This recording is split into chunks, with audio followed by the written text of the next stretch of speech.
One of the things I do with districts is I help with school-wide, district-wide capacity building so we can get moving all at the same time.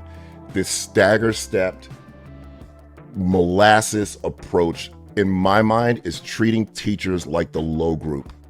And when you treat teachers like the low group, why are you shocked then if they turn around and they treat kids like the low group, like they can't handle? Listen, I was the leader of the worst performing school in our district and the worst performing district in the greater Atlanta area. And we got to a point where I just said, listen, high performing schools use a common assessment protocol that looks like this.